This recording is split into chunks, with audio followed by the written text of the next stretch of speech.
Okay, so yes, today we have Aditi Partap joining us from Stanford, and she will talk about accountability in threshold decryption via threshold traitor tracing. Okay. Alrighty. Hi everyone. Welcome to the talk, I guess. So I'll be talking about accountability in threshold decryption via threshold databasing. This is joint work by Dan Bonet and Leah Rotem at Stanford University. So let's start with a high-level overview of what threshold decryption looks like. Could you remove that banner?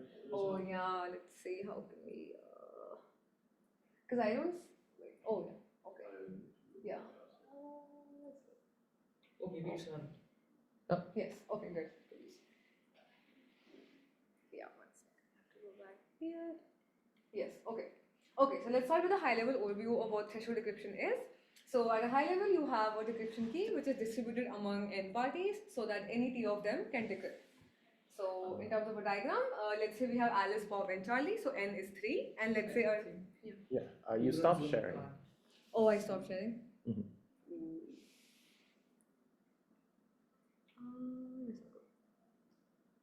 Okay, how about now? Okay, I'll go back again. So on Zoom, this is not the issue, it's only on this. Okay, how about now? Yes. Is it good? Uh-huh. Okay. Yeah. Is everything Sorry. fine? Okay, no worries. Okay, so yeah, we have 3 parties, Alice, Bob, and Charlie, and let's say that the threshold is 2. So first we run key generation with inputs n and d, and this will give us a public key pk, a combining key pkc, and a separate secret key for each party. Anyone can then encrypt a message m by calling encrypt with the public key pk, and they'll get a ciphertext cd. This ciphertext can be decrypted by any 2 parties because the threshold is 2.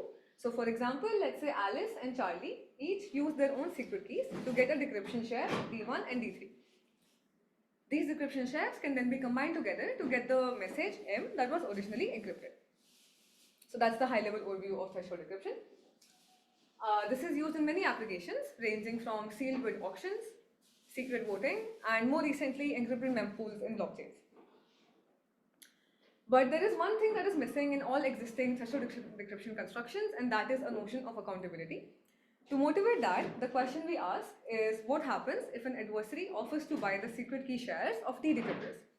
So in our example, let's say Alice and Bob agree to sell their secret key shares in exchange for some amount of money. So F denotes here the number of parties who sell their secret keys, and we refer to them as traitors in just for notation. But notice here that in this simple example, where Alice and Bob simply give the secret keys to the adversary, if the adversary ends up leaking these secret keys to the public, then it would be very easy to trace these secret keys back to Alice and Bob for most threshold decryption schemes.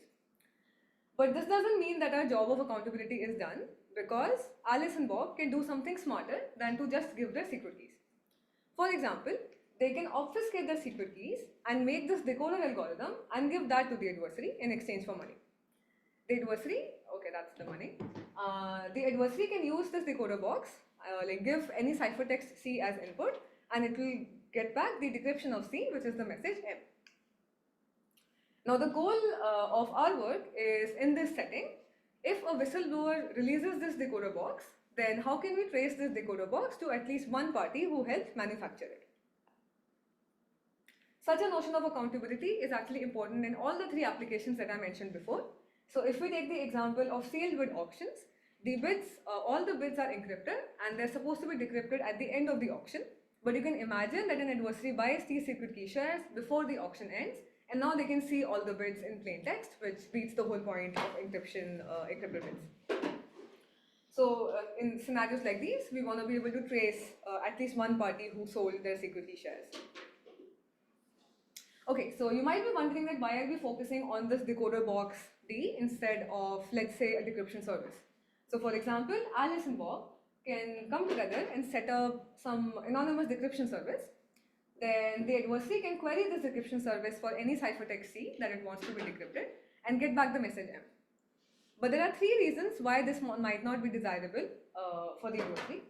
The first is that the adversary might want to keep the decryptions private. So in the example of sealed bid auctions, you can imagine that if Alice and Bob have a service, they will actually know the decrypted bits before the adversary. So now they can just cut off the adversary and use this information for their own benefit. The second reason is that it might be cumbersome for the adversary if it wants to decrypt multiple ciphertexts. One more reason which is more technical is that there are some impossibility results in terms of tracing decoder boxes which are stateful. So that's why we focus on the decoder box, and basically it's like an algorithm, and that's why it's stateless. Okay, so that was sort of like the motivation part. Now the issue is that most... Can I ask a question? Yeah, I guess I can follow. What's the difference between stateful and stateless again? Oh, okay, so yeah, I guess if it's stateless, then you can imagine like, oh, it's like literally like an algorithm, and the adversary can keep that locally and run it locally. Whereas it's stateful when it's a service, in the sense that like now Alice and Bob can keep some state of like, oh, which all ciphertexts have been queried in the past, for example. So to like give you intuition about the impossibility results, generally when we want to trace such a box or like a service, we usually query it with like malformed ciphertexts. So if the service is stateful, then Alice and Bob can immediately check that, oh, the ciphertext looks malformed, and then they can just like stop the service. Does that make sense? So like just the ability to like store some state makes it very hard to trace these boxes. Does that make sense? So you mean whether the algorithm can store state or not? Like the fact is that it's a service, is it important, or is it just about whether the algorithm can store past queries? Yeah, I think whether or not the whether or not the algorithm can keep state. I think that's the right way to say it. That a service is like one example of a stateful algorithm in some sense. But if like the algorithm is given to the adversary, why can't the algorithm store state? Like doesn't the algorithm have some memory when you run it? Like I can always just reset the memory to what I want, right? Yes. So like that's why, exactly. So like that's why when I say algorithm, I call that it's stateless, because you can always reset the memory. So yeah, I guess like an algorithm can't really keep state on its own. So like you would need something beyond an algorithm, and service is one example. So like you would need something to like keep state of what has been queried in the past, for example, and an algorithm would be able to do that. Like that's why we focus only on algorithms which are stateless by definition. Did that answer your question? I guess I'm still a little bit confused, but if it's not important, then maybe it doesn't matter. Okay, I mean, like, I guess like I guess one more thing I would say is like, so what you said was correct, that like algorithms by definition are stateless, and so we're only tracing algorithms. And for stateful decoders, basically, you can imagine something like a service, but like it need not be a service. Yeah, I guess that's. If I were to say something, maybe you can think of this decoder like as a code that is given to you, and like you can run it as many times as you want. Rather, like you could also think about if this was like some hardware token which has like a reset button. Like let's say it has this self-destruct feature where like after one query it just self-destructs. So this result, what she's talking about, probably does not apply to those kind of things. Is that correct? If you have an algorithm and you're running it locally, you can always reset the memory to Exactly. Yes. the state of some old query, right? Is that considered stateful? No, that's considered stateless because of exactly the reason you mentioned. Yeah, standard circuit model or like algorithms model, that's stateless. Yeah, so for example, here when I say obfuscated algorithm, so it is indeed an algorithm, and we call it stateless because of exactly the reason that you mentioned, Elaine, that like you can just like reset the state. But if I reset it to a state that's related to an old query, it's as if I remembered information from the past query, right? Isn't that stateful? I think that is. I mean, like, like if the adversary is running it locally, then like then there's no notion of state, right? Because like you can just like start from scratch every time. But doesn't that make it more stateful? Because I'm running it locally, I can start any arbitrary state on the site I want, and I can always modify the state of the execution to any state I have stored on the side. Oh, but that's true. But like then the question is like, how can the algorithm use it? Because like the algorithm itself doesn't know what state the adversary is going to give. So the algorithm like you can imagine the algorithm locally like has like some RAM like which it stores on its own like within the obfuscation, and it can only work with that memory because like it doesn't know what other inputs it's going to get from the adversary. Does that make sense? Like so the algorithm itself can't rely on any state. Yeah, I mean, maybe like I don't want to like hijack the conversation because of this little confusion. So I mean, I still don't fully understand it, but you can also just ignore my question and continue. We can talk more after the talk. Yeah. Yeah. Okay, so yeah, for now maybe we can move on. Okay, so yeah, so like that was sort of the high level motivation that like we're going to trace stateless algorithms or decoder boxes, and the sad part is that standard threshold decryption schemes are not accountable. The reason is that most of them, or perhaps all of them, are based on some sort of T out of N secret sharing. So, for example, Shamir or like any other secret sharing. And the problem with all of these T out of N schemes is that any T parties can come together and they can simply reconstruct the full secret key SK. Now, they can make a decoder box T that simply contains this full secret key SK. And now this decoder box cannot be traced because this SK is going to be independent of which T parties come together and combine and make the box. So the sad implication of this fact is that selling secret keys is risk-free profit for decryptors in today's threshold decryption schemes, which is clearly not an ideal situation to have. But that's where our work comes in. So the goal is like to make threshold decryption accountable. And the first main thing we do in our work is to define accountability for threshold decryption. And we take two cases in the paper. The first is a malicious collation of size at least T. This is what the example diagrams focused on. But in our paper, we also have some work on accountability for malicious collations of size less than T.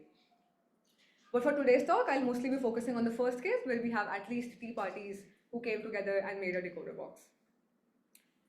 Okay, so with that, let's start with formally defining what it means to have accountability in threshold decryption.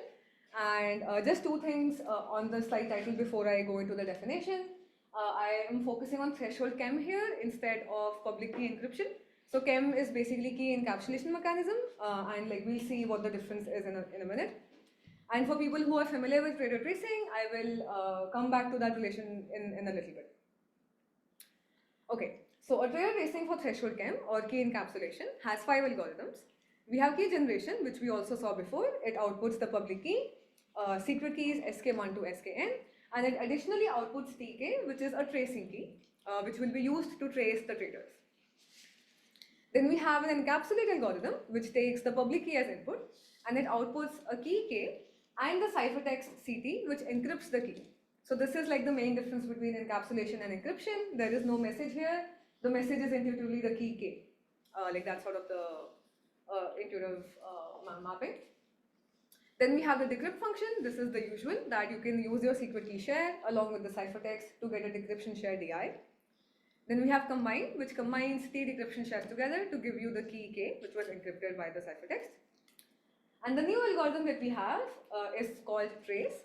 So this algorithm uses black box access to a decoder box, and it also takes as input the public key and the tracing key TK. And this algorithm gives out a set J hat, which is said to be responsible for making the decoder box T. So this is sort of the syntax that we'll work with for our primitive. With that, let's see what properties we would want this primitive to satisfy. And first, we'll look at like the informal definitions. So first, we want correctness, of course. This just means that if T honest parties come together, they should be able to correctly decrypt any ciphertext. Then we have semantic security. This is also the usual definition of semantic security. Sorry, excuse me. I have one quick question. So the Oracle access to the decode box is different from the decryption. Okay, so this is black box access to the decoder box, and what we assume is that this decoder box. I'll show the syntax in a little bit, but basically assume a very weak decoder which can just distinguish between the correct key and the random key for a given ciphertext. Okay. So it's like, Okay. yeah, so we're considering like a very weak decoder, like which doesn't even need to decrypt actually. Yeah, but we're Okay. still able to trace it. Yes. Okay. Thanks.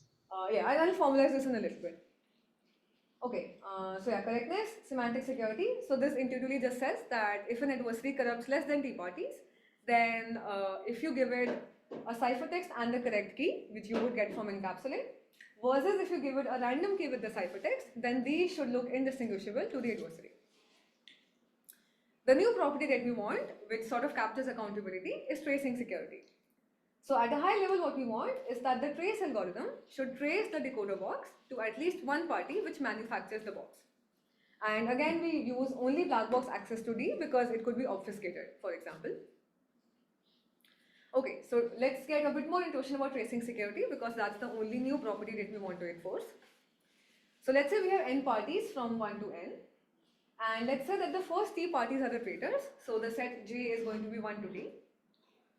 Then these t parties together make a decoder box D and give that to the adversary, and this gets leaked somehow. And then we run the trace algorithm on this decoder box using a tracing key, and we'll get some set J prime. The goal of tracing security is twofold. The first is that we should never accuse an honest party, and the second is that if the decoder works, which I will formalize in the next slide, then we should find at least one traitor which was responsible for making the box. Now we'll formalize this using a game-based definition. We have the challenger on the left and the adversary on the right. The game starts with the adversary sending n, the number of parties, and t, which is the threshold to the challenger. The challenger then runs key generation and gets the public keys, the tracing key, and secret keys for all parties. The challenger will then send the public keys back to the adversary. Note here that the challenger does not send the tracing key to the adversary because we are considering private tracing in our constructions, which means that the tracing key is private, basically. So in the game, the adversary then sends J to the challenger, which is the set of parties it wants to corrupt, and the challenger simply responds with the secret keys of all the parties in J. Then the adversary gives us a decoder box D, and the challenger runs the trace algorithm on this box with the tracing key and gets the set J prime. So in this game, there are two ways that the adversary could win. The first is that we accuse an honest party, and we formalize that by saying that the set we got from tracing, which is J prime, is not empty, but it's also not a subset of J. So intuitively, there is some party in J prime which is actually honest, but we are claiming it. The second scenario in which the adversary can win is if the decoder works, which I'll talk about in 1 minute, but we don't find any traitor. So the way we formalize the decoder working is by this experiment on the bottom left. Oh, it works, yeah. So what we do is we run encapsulate. So we'll get some key K0 and its corresponding ciphertext C. Then we sample a random key K1 and then we sample a random bit. Now we give to the decoder box the ciphertext C and the key KB. So the idea is that if the bit B is 0, then we're giving it the correct key that corresponds to the ciphertext. But if the bit B is 1, then we're giving it a completely random key. And we say that the decoder works if it can distinguish between the two cases. So if it can correctly tell us what the value of B was. So yeah, just to conclude, we say that the adversary wins if the decoder works as per this definition, meaning that it can distinguish between the correct key and a random key. But J prime is empty, meaning that we did not find any traitor. So we don't have to find all the traitors. Yes, exactly. Yes. So for our constructions, we are focusing on like finding one traitor. Okay. Yeah, it's actually, yeah, it turns out to be very hard to trace more than one, but like that's a very good open problem. Yes. Okay, so yeah, just to finish up the definition, we say that a traitor tracing scheme for threshold chem is tracing secure if no efficient adversary can win the above game with non-negligible advantage.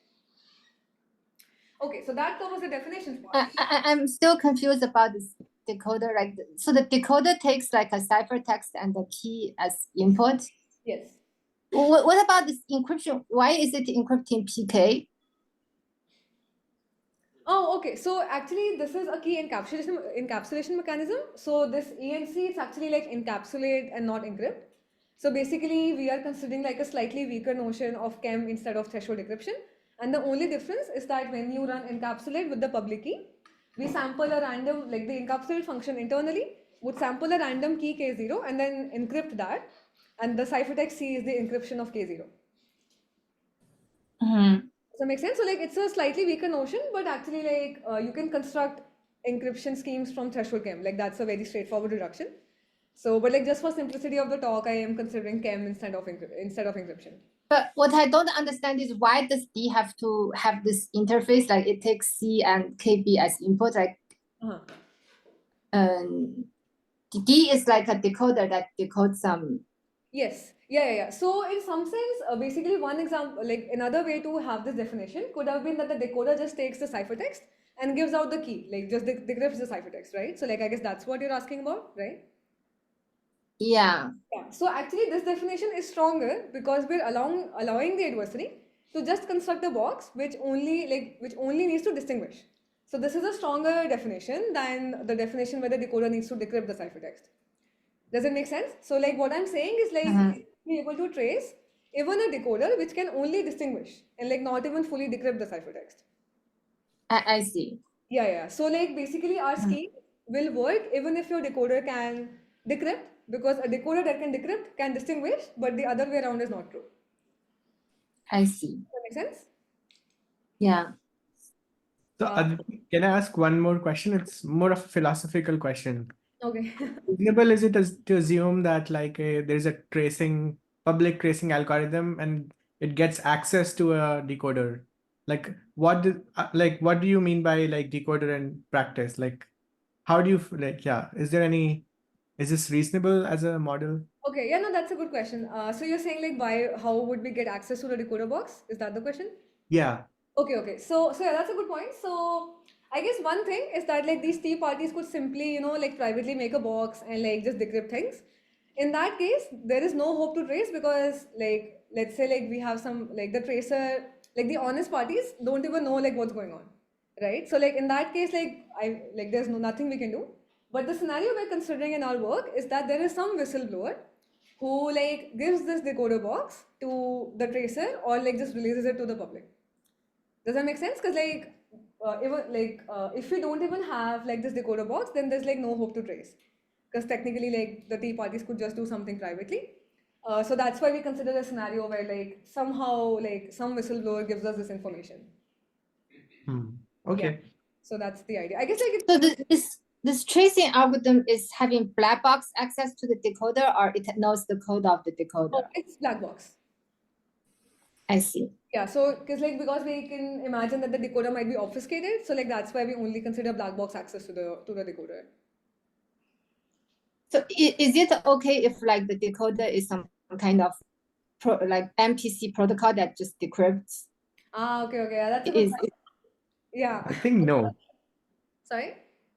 I think the answer is no, because MPC can't execute. It's stateful. Yeah. But okay. I think the answer might be yes. Like we recently discovered this.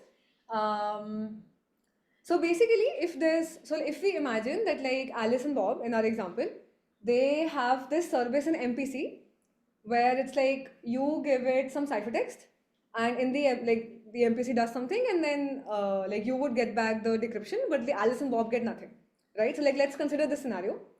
In this scenario, actually, you can trace using the methods in our paper, because in some sense, such an MPC protocol can be thought of as a stateless algorithm because Alice and Bob learn nothing about the ciphertext. Does that make sense? So we can actually trace such an MPC service. So is it like only if it's MPC it works? Let's say if it doesn't have, it's just a protocol, it doesn't protect any privacy, then your technique does not work. Yes. Then we cannot trace, exactly. So like if it's a decryption service, like you give the ciphertext, the decryption service decrypts and gives it back, then we cannot trace it because like it's stateful. But if it's like decryption service behind, like within an MPC, then you can sort of intuitively think of it as a stateless box because Alice and Bob don't learn anything anyway. And then you can literally use the same schemes that we built to trace such an MPC based service. Yeah. And that's a good question. Like we actually recently realized that you can also trace if it was MPC. Yeah, it's a good question. But intuitively, why is it like if like Alice and Bob can learn the ciphertext, you can no longer trace? Oh, okay, yes. So the intuition is that generally the way tracing algorithms work, which we will also see in a bit, is that we make a malformed ciphertext. So like the C we will give to the decoder box will actually be like not a valid ciphertext. It will be like some weird ciphertext. So like I'll give the example when we see the construction. So the idea is that like if Alice and Bob see the ciphertext, then they may realize that, oh, this is malformed. So now they'll realize that, oh, like we are being traced because clearly we are being given a malformed ciphertext as input. So then they can just shut down the servers.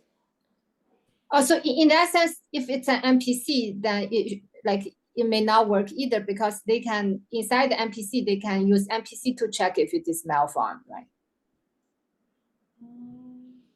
Okay. Because if you don't see the code of the thing, you don't know what MPC they're running. Like it could be running some modified MPC.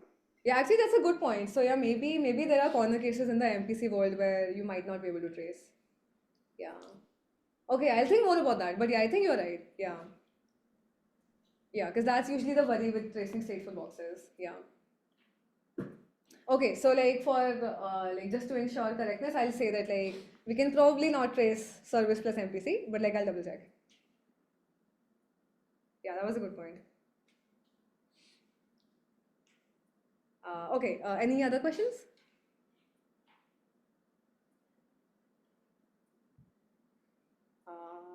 Okay, I'll move on. Okay, yes.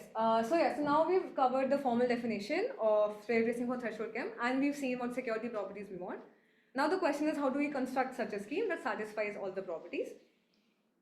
So a good starting point is traitor tracing. So this traitor tracing thing was defined in 1994 in this paper by CFN. I'm forgetting the names. Yeah, so the idea of traitor tracing was sort of similar, but the main difference is that it's a special case of our definitions with the threshold T being equal to 1. So in some sense, each party can decrypt using its own secret key. It doesn't need to actually get like other parties' decryption shares. And again, the hope with traitor tracing was to be able to trace boxes. Okay, I'll come to that in a bit. Okay, so just to get like a bit more intuition about traitor tracing, this was very commonly used in the 90s when each DVD player would have a different secret key. And then a DVD would be an encryption of a movie. And then each DVD player can use its own secret key to just decrypt the ciphertext, decrypt the DVD and play the movie. And the motivation of traitor tracing was similar to what we saw before in our example, that some set of DVD players could come together and make a pirate decoder box D, which can decrypt any movie. And now the goal is to trace this decoder box back to at least one DVD player who manufactured it. Okay, so now the hope of constructing. Okay, so just one thing. So the hope of constructing traitor tracing for threshold chem would be that you take some traitor tracing scheme and adapt that to the threshold setting. So before that, let me show you like the whole range of existing traitor tracing schemes that we might be able to use to construct our primitive. So I'll cover like so this is like a not an exhaustive list of traitor tracing works. Specifically, I look at constructions which are fully collusion resistant, which means that the decoder can be traced to at least one traitor, even if all the DVDs came together to make the decoder box. So yeah, just going over the existing constructions. So there was this work by Bonet Nawa in 2008, which builds a combinatorial construction for traitor tracing. This has constant size ciphertext and public key, but it has a large secret key. There's been a lot of work on constructing traitor tracing from pairings, starting from Bonet Sahai Waters 2006, Zandri 2020, and GLW 23. And the most recent of these works, which is GLW 23, achieves cube root size ciphertext, cube root size public key, and constant size secret key. Then we have another construction of traitor tracing from IO, which was by Bonet Zandri 2014. This achieves essentially optimal parameters. All of them are polylog and n. And more recently, there's been work on constructing traitor tracing from lattices, starting from GKW18 and then CBW18. And this also achieves essentially optimal parameters, polylog of n. And yeah, there is actually no prior work on generalizing traitor tracing to threshold decryption, and that's exactly the goal of our work. Okay, so yeah, as I said before, the hope would be that you can take one of these schemes and adapt them to the threshold setting and get traitor tracing for threshold chem. So in our work, we've done exactly that for one scheme. So we took the first scheme, Bonet Nawa scheme, which is combinatorial, and we thresholdize it to get the primitive that we want. But there are a lot of open problems here in socializing the other paired tracing schemes in this table and beyond, and we speculate that this might require new ideas. Okay, so specifically looking at, so this is the description of the constructions in our paper. So as I said, we adapt the Bonin-Hour construction to the threshold setting, and we have 3 constructions in our paper which adapt Bonin-Hour. The first is a generic construction which just relies on any threshold chem. This has ciphertext size order t and public key size order t times n square, so this is inefficient. We have a DDH-based construction which has constant size ciphertext, but the public keys are still large. And our third construction is the most efficient one, which is based on pairings. So this relies on a DDH-like assumption and a decisional VDH-like assumption, and it achieves constant size ciphertext and public keys. So before I describe one of our constructions, let's take a high-level overview of how the Bonin-Hour scheme works, because that forms the basis of all our constructions. So I'll just call it like the BN scheme from now on. So the BN scheme has 2 building blocks. The first is a collusion-resistant fingerprinting code, and the second is public key encryption. So let me just do a high-level overview of fingerprinting codes before we see the Bonin-Hour construction. Okay, so fingerprinting codes, okay, let me do some notation before we see fingerprinting codes. So I refer to a word as just a bit string of length L, and the word W will be like W1 to WL, so each index can be referred to as a position. And let capital W be a set of words, so let's say it has words W1 to WF. Then we say that a word W star is feasible for W if for all positions J in L, there exists some word in W such that W star matches with that word on this position. So I'll show you an example on the next slide to get more intuition. Yeah, one more notation. So like we refer to the feasible set for W as f of W, and this has all the words which are feasible for W. So now let's take an example. So let's say that L is 4, so we have 4-bit length strings. And let's say we consider an example set W which has 2 words, 0011 and 1001. Here are denoted like the zeros with greens and ones with orange.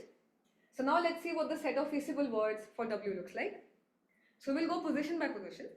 So for position 1, we see that there's a word which has a 0 in this position, and there's a word which has a 1 in this position. So that means that any word can have, any feasible word can have either 0 or 1 in this position, because in both cases it will match with at least one word. But now for position 2, we see that both the words have a 0 in this position, which means that any feasible word must have a 0 in that position to match with any word in the set W. We can continue this for the third position, it can be 0 or 1. For the last position, it has to be a 1. So this gives us a set of 4 feasible words, 0001, 0011, and so on. So this is just to give you an idea of what a feasible set would look like. Okay, so now we come to fingerprinting codes. So a fingerprinting code has 2 algorithms. The first is FCGen, which takes n as input, and it outputs t, which is a set of n words from W1 to Wn, and it also outputs a tracing key tk. The second algorithm, which makes fingerprinting codes interesting, is the FC-trace algorithm. This takes as input a word W star and a tracing key tk, and it outputs a set S, which is a subset of n. And the main property that is like the core of fingerprinting codes is its security. And informally, a fingerprinting code is secure if for any adversary A that has a subset of words, so let's say it has W, if this adversary gives us a word W star, which is in the feasible set of W, then we can use the tracing algorithm on W star to trace this word back to at least one party, that to at least one word which the adversary has. So this is sort of informally the tracing property that we'll rely on for our traitor tracing construction. And the main corollary of this security property is as follows. For any subset W in T, of like any subset of the n words that we generate in the fingerprinting code, for many positions J in L, either all the words in W have 0 at that position, or all the words in W have a 1 at that position. And this is sort of the main corollary that we rely on, and like you don't need to know like exactly how these fingerprinting codes achieve this property. And I guess the one more thing that I mentioned is that generally these fingerprinting codes have very long words. So like the L parameter, which is the word length, is usually n square, order n square. Okay, so with that we can, yeah. Is the set S here, is it non-empty? Yes, so it has like at least one. So it will Okay. trace like at least one word that the adversary has. Yes. Yes. Yeah, that's a good one. I should actually put that on the slide. Yeah, that's a nice catch. Okay, so now we're ready to see the traitor tracing scheme by Bonet et al. And as I mentioned, it has two building blocks. The first is a fingerprinting code. I'll refer to that as C, and an encryption scheme, which I'll refer to as E. Okay, so let's see how this works. So let's start with key generation. So in key generation, the first thing we do is we run the fcgen, which is the generation algorithm for fingerprinting codes. This will give us a set of n words and a tracing key tk. Then what we do is we generate a bunch of public keys for the encryption scheme. So what we'll do is we'll go position by position. Let's start with j equals 1. This is the first position. So we have a left side and a right side. So for the left side, we run the key generation of the encryption scheme. We'll get a public key pk01 and its corresponding secret key. Then for the right side, we run the key generation algorithm again. So this is an independent set of independent key with respect to this. So these are completely independent. So again on the right, we have a public key pk11 and its corresponding secret key sk11. Then we do the same thing for position j equals 2. We have a left public key secret key and a right public key secret key. And so on for j equals l, a left key and a right key. And again, just to emphasize, all these keys are completely independent of one another. So yeah, this is like the public key. Now the question is, how do we set secret keys in this scenario? So for that, we use the words that we got from the fingerprinting code. So specifically, we'll use the ith word wi to set the secret key for party I. Let's see how. So we'll start with position j equals 1. We'll look at a word wi and we see that it has a 0 in this position. So we'll pick the left secret key for position 1. We'll then go to position 2.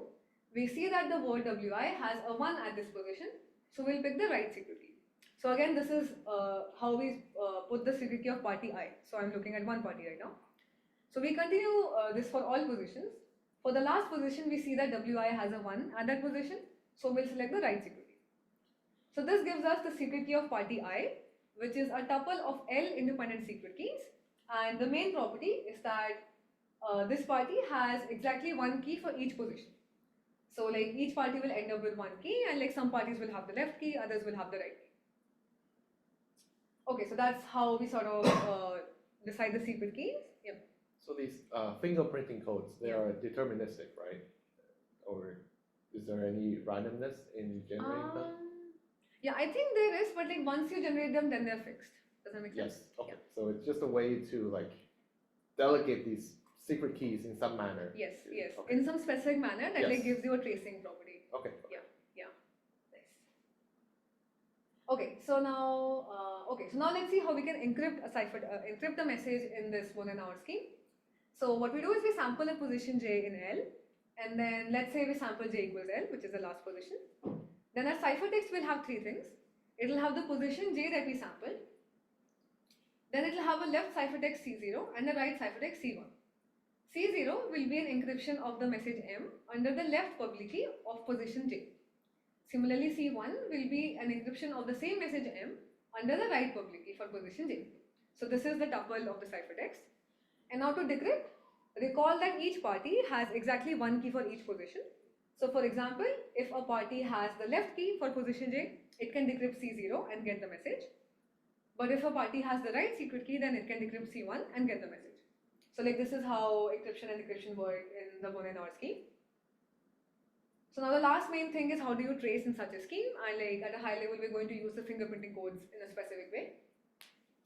So let's continue with our example as before, that we have n parties and the first t parties are the traitors. So the set j is the first t parties, and let's say w is the set of words that belong to the corrupt parties. So it's like the first t words. So this sort of corresponds to the adversary that you would have in the fingerprinting codes as well. Okay, so the tracing algorithm at a high level has just two steps. The first is that we'll somehow use the word we'll somehow use the decoder D to derive a word w star which is in the feasible set of w. And now we can just use the fingerprinting code to trace this word w star back to at least one word in w, which will give us the at least one corrupt party. So that's the high level idea. Now let's see how we can derive w star from the decoder D. Okay, so the main intuition that we'll rely on to derive w star is as follows.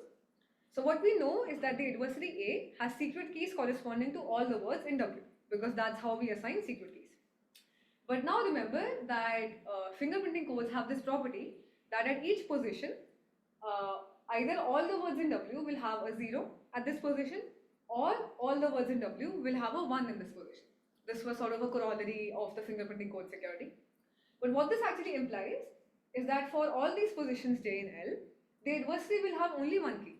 So in the first case, where all words in W are 0 in position J, all the corrupt parties only have the left secret key, meaning that the adversary only has the left secret key. Similarly, if all the words in W are 1 in position J, the adversary only has the right secret key, but not the left secret key for this position. So now we'll exploit this property to be able to trace. Okay, so what we do is that for any position J in L, we'll sample two messages, M and M prime, which are different. Then we'll make a malformed ciphertext. So like this is like the core of the tracing algorithm. So the way we do that is as follows. So for the left ciphertext C0, we do what you would normally do. You encrypt M with the left public key of this position. But on the right side, we actually encrypt M prime with the right public key of this position. So now we have a tuple C0, C1 prime, which is actually malformed. And we give this as input to the decoder box, and let's see how it behaves. And for simplicity, just for simplicity of describing this tracing algorithm, I'm assuming that the decoder actually decrypts. So like this is sort of a stronger decoder than what we saw before, but this is just for simplicity. We can generalize this to decoders which can only distinguish but not decrypt. Okay, so now let's see what the decoder will respond given such a ciphertext. So the first case that we saw before is that all the words in W have a 0 at position J. In this case, we know that the adversary only has the left secret key. But what this means is that the adversary can only decrypt C0. And by semantic security of the right side, it cannot decrypt C1. So it has no idea that the ciphertext is malformed. So the decoder will simply output M.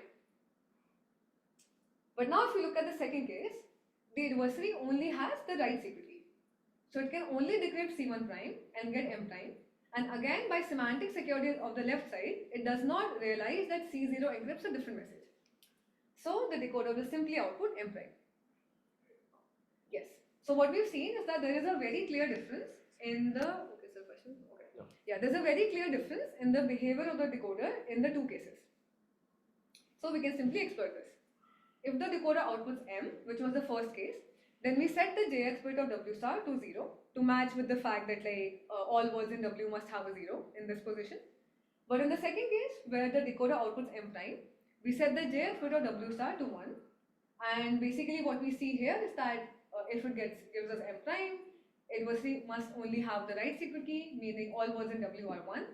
So basically, the W star that we construct in this way for each position will end up being in the feasible set of W. So this is sort of like the main crux of the tracing algorithm. Okay, so that's how we derive about W star using the decoder box by clearly distinguishing between its behavior in our two cases. And then we can simply run the tracing algorithm or the fingerprinting code and trace it back to at least one word in W, which gives us at least one traitor in J. Okay, so that was like the Boolean construction. And now the question is, how can we thresholdize this construction? The first attempt would be that we simply replace the encryption scheme E, which we had in all the positions, with a threshold decryption scheme, and let me call it ED. So now, again, for position J equals 1, we'll run the key generation for the left side, and we'll get a bunch of secret keys for each party. Similarly, we can run an encryption scheme, the key generation of the encryption scheme for the right side, and we'll get a secret key for each party. And we can do this for each position. We'll have, basically this is just doing the same thing as Boolean, but now using threshold decryption instead of general decryption. Sorry. Yeah, and then you can assign secret keys in the same way as before. And basically each party will end up with exactly one key for each position, either the left key or the right key. Okay, encryption will also look the same. You sample a random position, then you encrypt M with the left public key of that position and the right public key of that position. And decryption will, okay. And the problem is decryption cannot work the same way. And the reason is that T honest parties can't decrypt. So specifically, if you consider any coalition J of size T, which might want to decrypt, then for any position J in L, there will be some parties in this coalition which have the left key. So let's say there are k such parties. And the remaining T minus K parties will only have the right key for this position. But what this means is that this coalition J can neither decrypt C0 or C1 because they were both encrypted independently under a threshold decryption scheme. So the main insight we got from this whole trial was that we need some correlation between the left and the right ciphertext such that decryption can work even if you have K left keys and T minus K right keys for any value of K. So this motivated us to define a new threshold chem primitive which we call the bipartite threshold chem. And I'll define this formally in a bit. Yes, and like the high level is like we use this new primitive plus fingerprinting codes in a very similar way to Bonet to get like traitor tracing for threshold chem. So the time is till 5:30, right? Oh, you can go over. Oh, That's I fine. see. Okay. So maybe I'll just like quickly cover bipartite threshold Yeah, chem. we started late, so you have like at least 15 minutes. 15 minutes. Okay, good. Okay.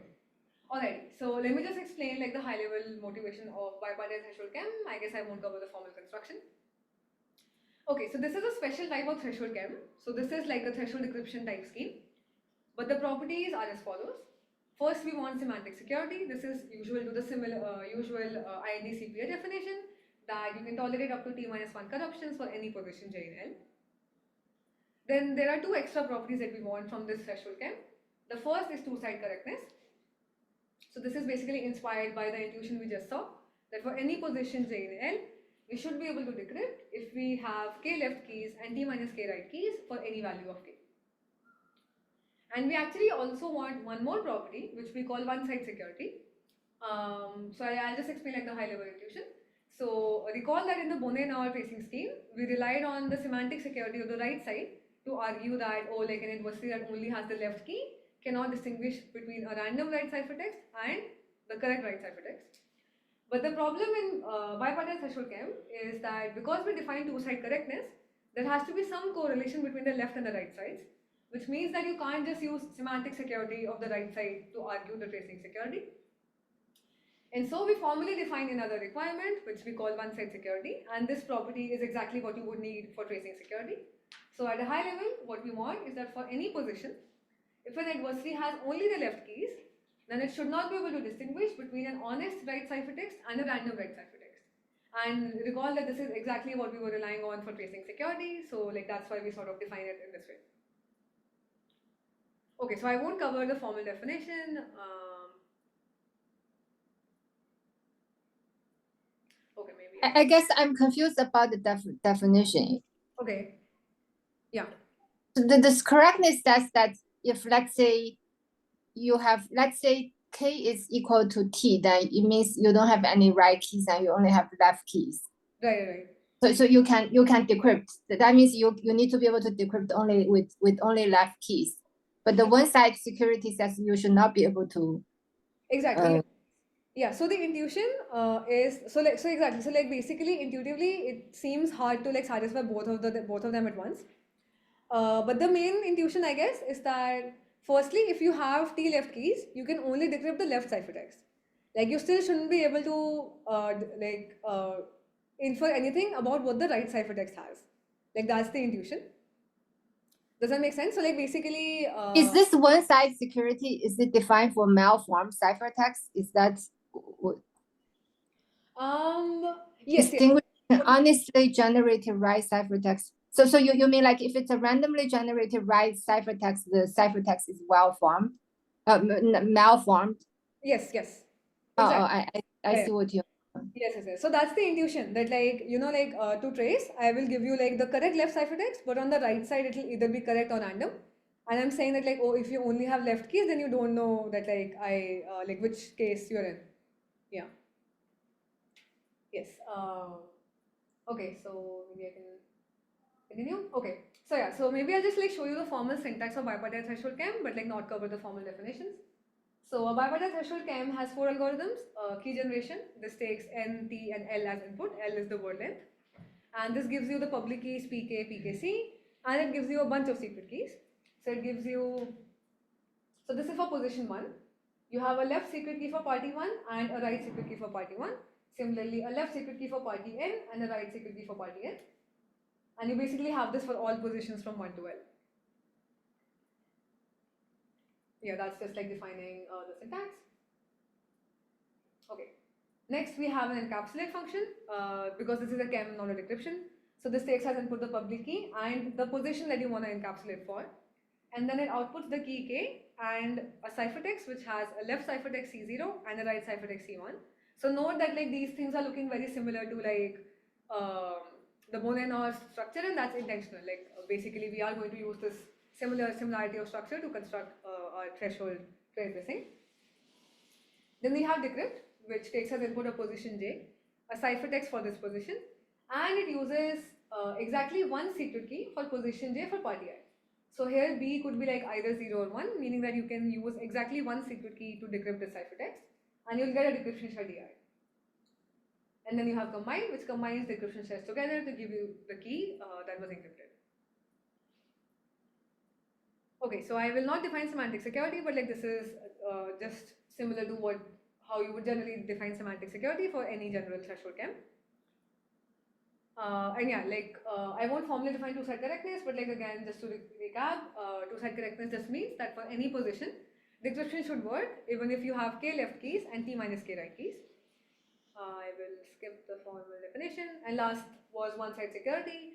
This just means that for any position, an adversary which only has the left keys should not be able to distinguish between an honest right ciphertext and a random right ciphertext. And I will skip the formal definition of this as well. Okay, so yeah, just to show you like the constructions we have in our paper. So we formally define this primitive bipartite threshold chem, which is our building block for threshold real tracing. And we give three constructions of a bipartite threshold chem. The first is a generic one, which just relies on threshold chem, but it is pretty inefficient. We have a DDH-based construction, which has constant size ciphertext, but long public keys. And then we have a pairing space construction, which relies on a DDH-like assumption and a decisional VDH-like assumption, and it has constant parameter sizes. And I have how much time? I guess 10 minutes roughly? Yeah. Okay. I'm not sure about the construction. Okay, so maybe I'll skip the construction and I'll just show you how we do threshold ray tracing. Yeah, I'll just skip it for now. Okay, so let's come to the last part of the talk. So this is basically, like you can trust me that we have secure construction of bipartite threshold chem. And now the question is, how can we construct the ray tracing for threshold chem, which was the main thing that we wanted in our work. And as I mentioned before, it has two building blocks. C is a fingerprinting code that we saw before, and the second primitive, the second building block is bipartite threshold chem, which we just defined formally. Okay, yes, so just to like recap, what we are looking for is a trail tracing for threshold chem, which has 5 algorithms: key generation, encapsulate, decrypt, combine, and this trace algorithm, which gives you accountability. And informally, we require 3 properties: correctness, semantic security, and tracing security. This is just like a recap of what we defined already. Okay, so now let's see the construction, like the main construction of trail tracing for threshold chem. Okay, so let's start with key generation. So similar to Bonin-Or, we start with running the FCGen algorithm of the fingerprinting code. This will give us a tracing key TKC. This becomes our tracing key of the scheme. And then this also gives us a list of n words, W1 to Wn. Now, instead of like generating keys of encryption scheme like for each position, we simply plug in our bipartite threshold chem. We just run its key generation. And this gives us the public keys PKB, PKCB. And this also gives us this whole set of secret keys, like a left key and a right key for each party, for each position. So the public keys of the bipartite threshold chem become the public keys of our scheme. And now the last thing is, how do you assign secret keys? Well, we do the same thing that Bonin-Or did. So you will look at word W1 to assign secret keys for party 1 and so on. So again, like this is the same process that we've already seen, but like just to recap. So let's say W1 is the string as follows. So we'll look at the bit at position 1. It's a 0, so we'll pick the left secret key for party 1. Then we'll look at the second bit of the word W1, it's a 1, so we'll pick the right secret key for position 2. And so on, we go to the last position where we have a 1 in the word W1, so we pick the right secret key. So this gives us the secret key, which is a tuple of L secret keys, and like structurally this is like the same as what we saw in Bonin-Or. You can do the same thing for all parties, so like for example Wn, and you would get like a different tuple of secret keys. And again, the main thing to recall is that each party will have exactly one secret key for every position. It can either be the left key or the right key. Okay, so encryption in our encapsulation in our trade tracing scheme is very straightforward. You just sample a random position in L, and then you just call the encapsulation function of the bipartite threshold chem, which is a new primitive we define. This will give you a key K and its encryption C prime. And you just output the position J and the ciphertext C prime. To decrypt, you'll have a ciphertext C, which is J comma C prime, and you'll have a secret key for party I, which has like one secret key for each position. So you'll call the bipartite threshold chem's decryption algorithm with the secret key that party I has for position J.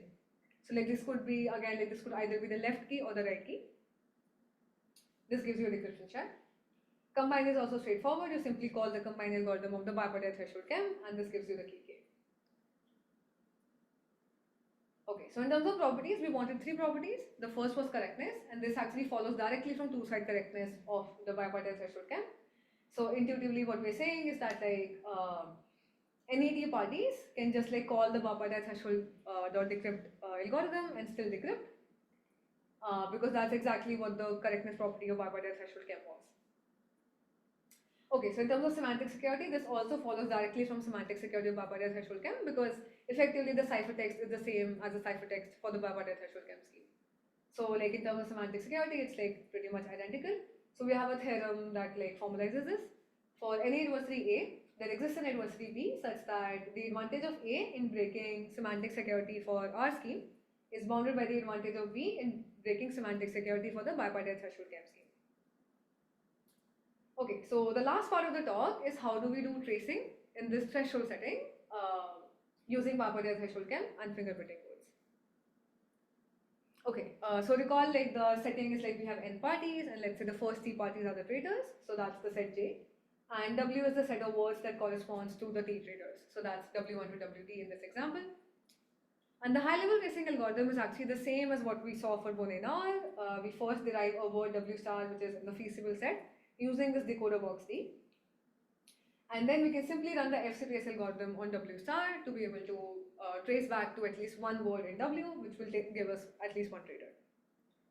Okay, so this is the last part. We just want to see how we derive a word W star using the decoder box D. Okay, so for each position J in L, so we're going to do something similar to what we saw for Bonet-Naur. We'll make malformed ciphertexts as follows. For each position J in L, we call the encapsulate function of the bipartite threshold chem for the position J. This will give us a key K0 and its ciphertext C00, C10, so it's like the left and the right ciphertext. Then we run encapsulate again for the same position. This will give us a different key K1 and its ciphertexts C01 and C11. And now we run the decoder with the following inputs. So we'll give it the key K1, so it's the second key we got, but the ciphertext that we're giving it are actually invalid. So we're giving it the left and the right ciphertext for a different key K0. So that's why I've shaded them both in red, meaning that they're both invalid for the key K1. So in this case again, just to highlight, like I am considering a weak decoder now, which like only needs to distinguish between the correct key versus the random key. So in this case, like the decoder will output 0 or 1, and basically so this is like a random process. We run this multiple times, and let's say that the decoder outputs 1 in this experiment with probability B across all our multiple experiments. So that's the first experiment. The second experiment is slightly different. We run encapsulate for position J. We get a key K0, ciphertext C00, C10. We run encapsulate again for the same public key and the same for the same position. We get a different key K1, ciphertext C01, C11. And like again, like note that the encapsulate is like a randomized algorithm. So like the key K0 will be like different every time we run the encapsulate algorithm. Okay, so now we run the decoder box again, but with slightly different inputs. This time the key remains the same, it's K1, but the left ciphertext is now valid. So I'm shading it with green. It actually corresponds to the same key K1, so like it's correct in some sense. But the right ciphertext is actually invalid, like it corresponds to a different key. So it's like malformed in some sense. And now again I run this experiment multiple times. The decoder will output 0 or 1. Let's say that in this experiment across our multiple runs, the decoder outputs 1 with probability p prime. So like sort of This sort of mirrors the experiment that we saw for Bonenor, but the main difference is like now it's a distinguishing decoder, it's like not decrypting, it's just distinguishing. Okay, so in these two experiments, what we basically do at the end is we just compare P and P prime. If they're different by more than beta, then we set Wj star to 0, and let's see the intuition for that. So in these two experiments, notice that the only difference in the inputs to D are whether the left ciphertext is wrong or valid. That's the only difference. And intuitively, if P minus P prime is more than a threshold, then it means that the decoder can distinguish between these two cases, meaning that by one side security of the bipartite threshold game, the decoder must have at least one left secret key. Because otherwise it shouldn't be able to distinguish between two cases just by definition of our security property. So that's why we set the jth bit of W star to 0, and this sort of matches the intuition that the decoder must have at least one left key, which means that W must have at least one word which has 0 in this position. Okay, so then we do, so like if P minus P prime is less than the threshold, then we run two experiments, but like with one slight change. So at the top you have the same experiment as before, that the left ciphertext is valid, but the right ciphertext is invalid, and decoder outputs 1 with probability P prime. But now we have a third experiment which is like again slightly different. We start with doing the same thing, we run encapsulate bytes, we get two pairs of key and ciphertext. But this time our input to the decoder is absolutely valid. So like we're giving it the key K1 and the correct left and the right ciphertext. We run this multiple times, let's say the decoder outputs 1 with probability P double prime. And now again, the main thing to notice is that the only difference between these two experiments is whether the right ciphertext is incorrect or correct. So basically by the same intuition as in the last slide, if P prime minus P double prime are more than the threshold, then we can set the jth bit of W star to 1. This sort of intuitively denotes that the decoder must have at least one right secret key to be able to distinguish in these two cases. So if we do this process for all the positions, you'll end up with a word W star which is in the feasible set of W. And with that, we can trace using the FC trace algorithm or the fingerprinting code. Okay, and like that finishes like the high-level description of a trade tracing for threshold chem, which is the main construction. The third property we wanted was tracing security. This follows directly, not directly, this follows from one side security of bipartite threshold chem and the security of the fingerprinting code. And we have a theorem in the paper that proves that for any adversary A that breaks tracing security for our scheme, its advantage must be bounded by this complicated expression. Okay. Okay, so let me just briefly mention, so like I mentioned before that like we also have results for the case where less than 3 parties are corrupt. So I won't cover this, but like you can look at the paper for more details. Okay, to conclude, traitor tracing, hopefully I've convinced you that traitor tracing for threshold decryption is a useful and interesting problem. And in this work, we showed you efficient construction of this primitive by thresholdizing the Bonenor construction from 2008. There are a lot of open problems in this space. The first is how can we adapt other traitor tracing schemes, which I mentioned in the table before, to the threshold setting. And actually, we do now have a threshold construction of the GLW scheme, and we'll update the ePrint by next week, hopefully. And the second problem, which like Kwang already alluded to, is how can we strengthen the construction to detect all T traders. So this is like actually kind of hard, so like it would be nice to make progress on that